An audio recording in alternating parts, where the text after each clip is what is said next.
girl. And it's funny that we had that fight, and I'm getting in my head about those distant headlines. Love hits in a way you can't explain it. That's the truth, ain't it? What's good, y'all? It's your boy Money, and we back at it with another video. So today we about to check out the top 10 greatest passers anime history. You feel me? Love passing. I feel like pass first point guards, it's rare nowadays that you see pass first point guards, but in general I think passing, is cool to see, because it's different. You got, because when you think of pass, you think of Magic, you think of people like LeBron, and so on. So like nowadays, like Jokic, Luka, passes like that. But I want to see who is his top 10 greatest passes in NBA history. In my opinion, to be honest, who I think should be top 5, maybe like top 3 too, Pete Maravich. Pete Maravich, I don't know if he's going to be on here. He might be, but in my opinion, Pete Maravich, top 3. Chris, he's right there with Magic. Y'all gotta go check out Pete Maravich passing. When I tell you what he was doing was unreal. Certain passes he's done, I never seen people do to this day, bro. Like what the wrist pass when he passes somebody, like when he look at somebody on the left hand side, he throws it and he does like his hand like this, but he's throwing to the guy on the right hand side. Who's doing that? Like, bro, I'm sorry. Like, passes like that is ridiculous. And then he did another pass where he goes up for he's about going inside the paint. He fakes it, goes up again. As he's going up, he already threw the pass. And he did this, like a fake layup. But there's no basket right there. He passes to the other guy. Like, stuff like that, bro. It's just unreal. And then he did a one where fast break. He did under the legs. Like, bro. It's just certain passes he's done I never seen people do. It's just unreal. Y'all gotta check out videos.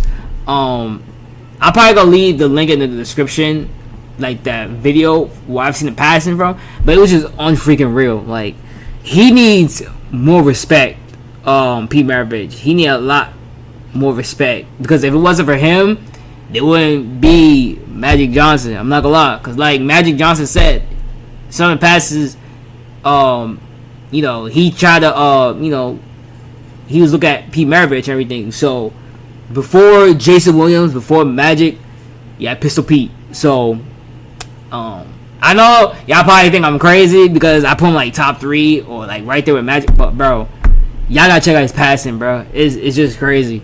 So, but if you talk about like passing too, like he probably talk about stats too. Like with me, I do stats, but I look at like how you play too. Like the reason I put Pete Maravich up there, one, the passes he's done, and then the creativity. You know what I'm saying? So, but his passing, like the stats wise, is not up there with like John Stockton. He probably have John Stockton on here. So, probably, he's probably not gonna be on here. But like John Stockton, Isaiah Thomas, like even LeBron, his assists, he didn't have like 10, 11 assists, but I still have him like higher up as one of the best passers because how he played the game. Like his IQ is crazy. So let's see who he has in his top 10. But before we dive on there, make sure I give this video a thumbs up, leave a like. If you're new to the channel, subscribe to your boy, and let me know down in the comments what other basketball videos you want me to check out too. Just let me know down in the comments. But let's dive on into the video.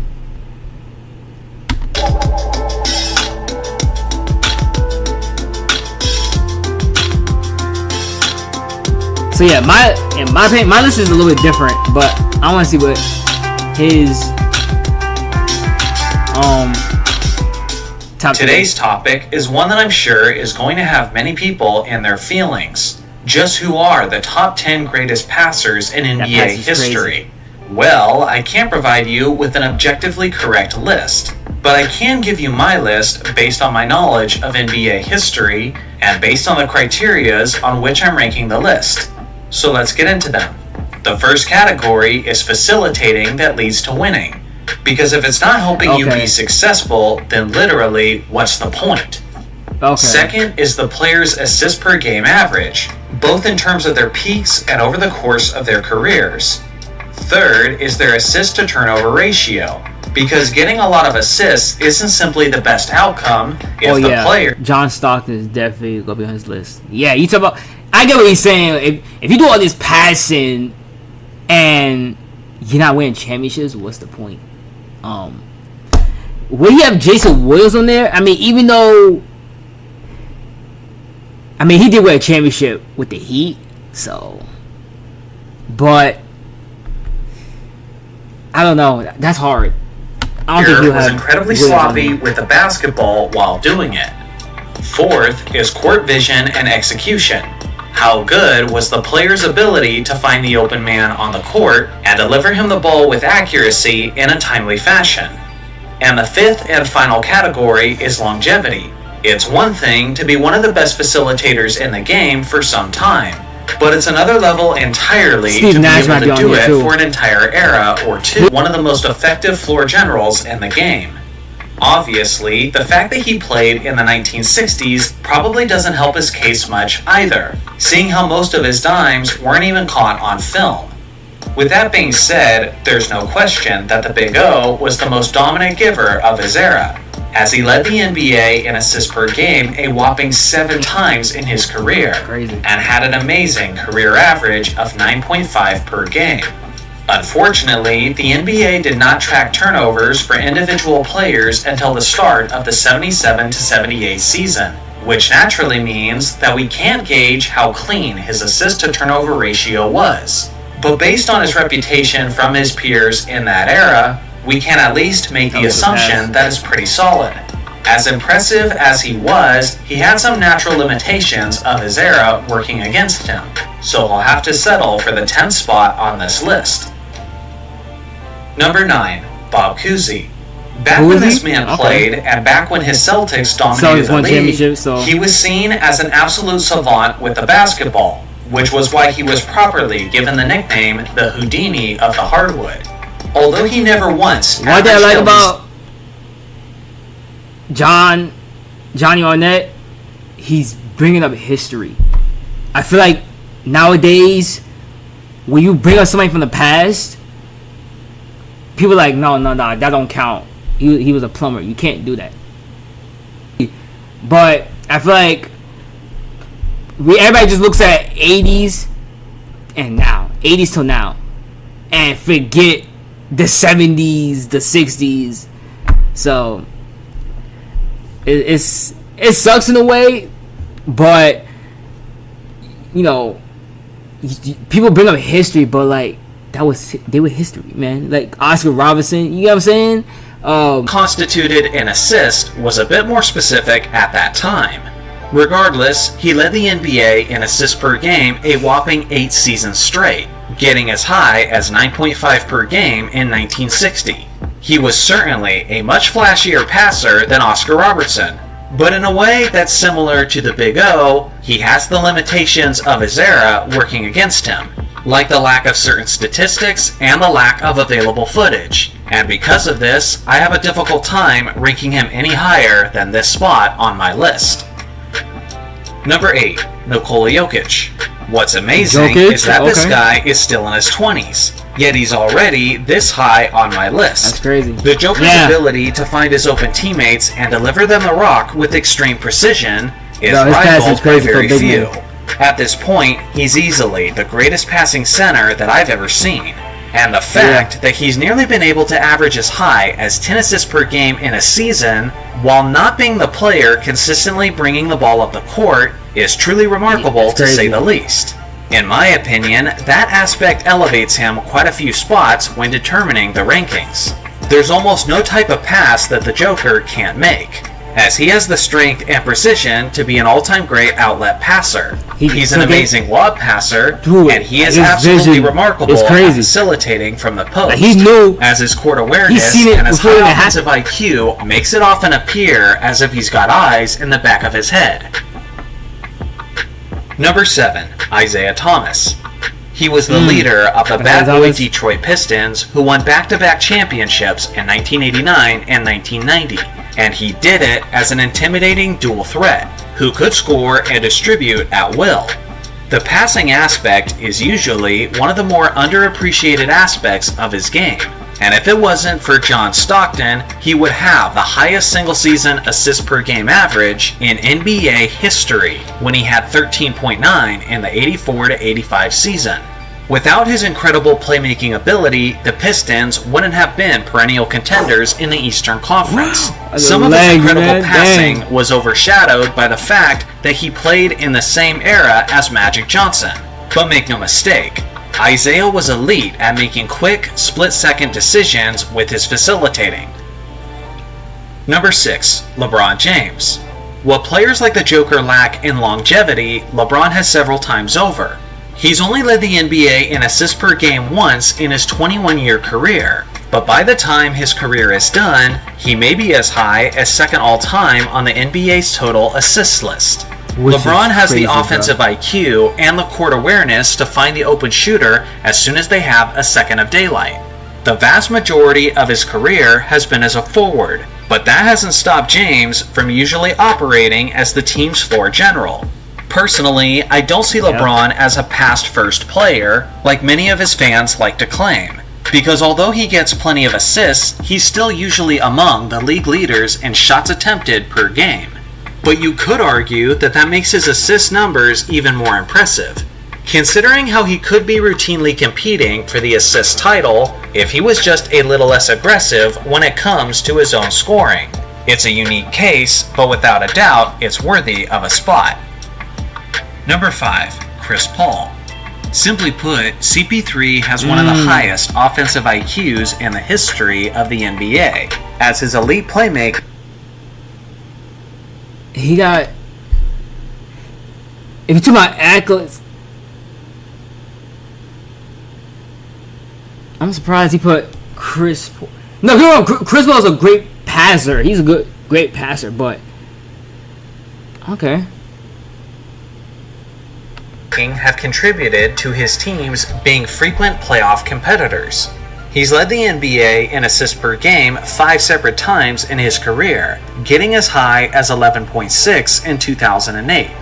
On top of that, he's extremely careful with the basketball, as he's only had one season in his entire career where he's averaged at least 3 turnovers per game. In all of the other 18 seasons of his career, he's never once averaged more than 2.6 turnovers per game. He's look at the this astounding longevity, like the assist. Okay, he did say okay. Never mind, my bad. and Cause I was looking at like LeBron, cause he talking about like accolades, everything a little bit. I thought he might have LeBron a little bit higher over Chris Paul. Okay. consistency has given him a top 3 spot on the NBA's all-time I was looking assist at it list. different, but One thing that's rarely mentioned is how this point guard has elevated other players to their peak while they were his teammate.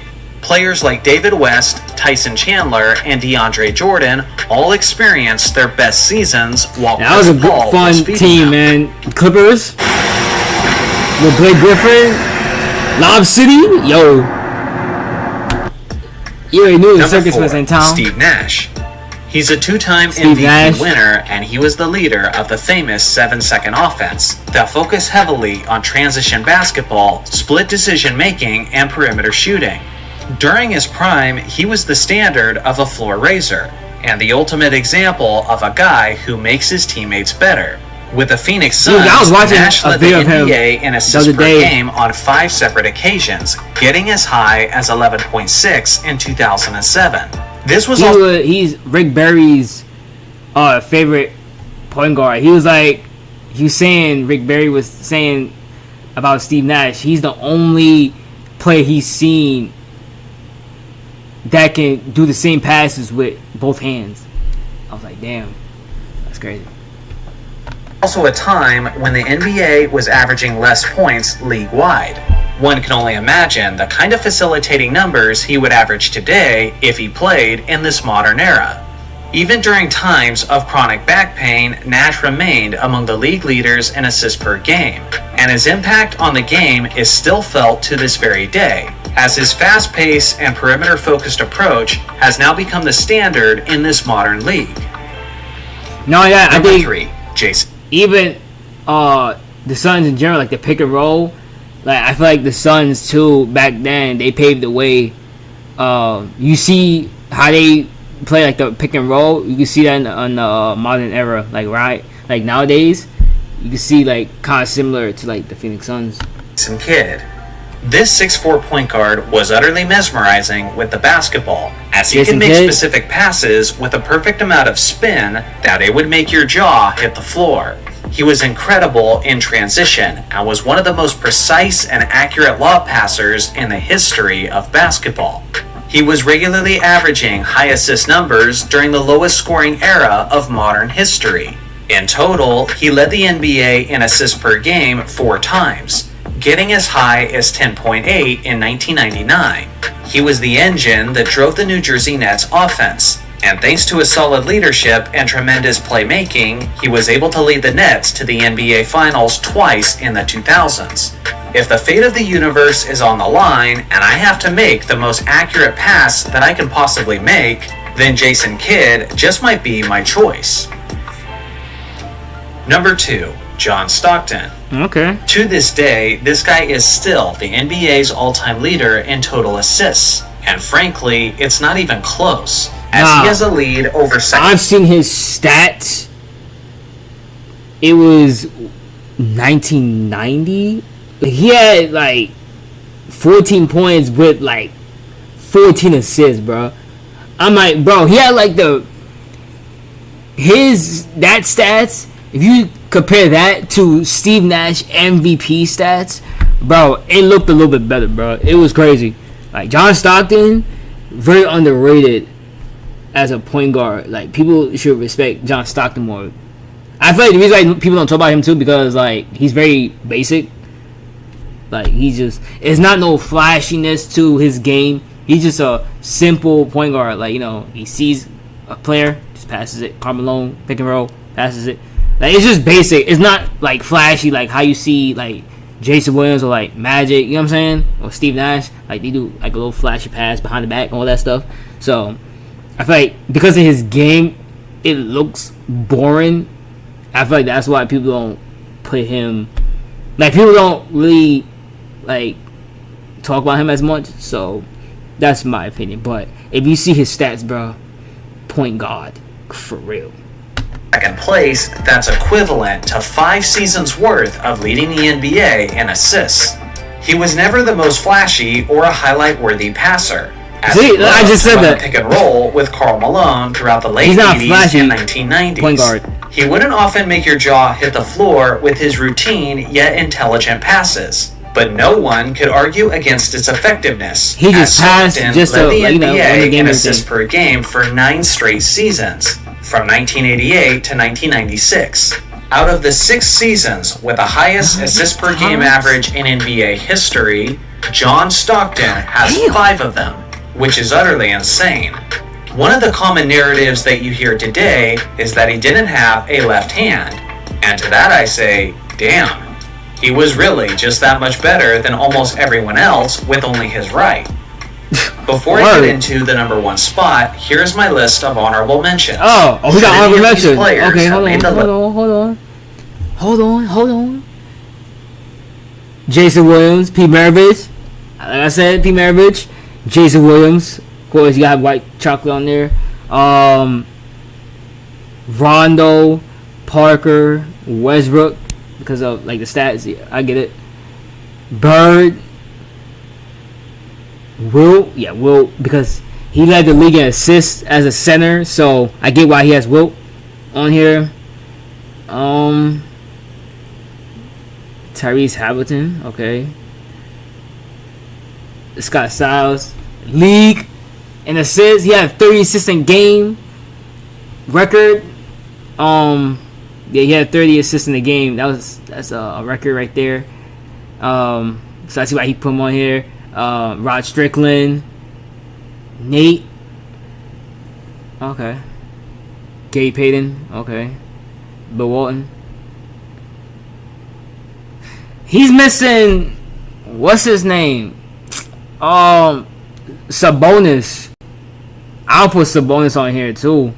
Sabonis will be on here. He was nice too. Okay. List instead, let me know below. Number 1, Magic Johnson. I can't imagine you guys being all Magic that got me number 1. surprised. This man was the face of the Showtime Lakers high-octane offense in the 1980s. And in the history of basketball, no other point guard's facilitating has led to as much winning.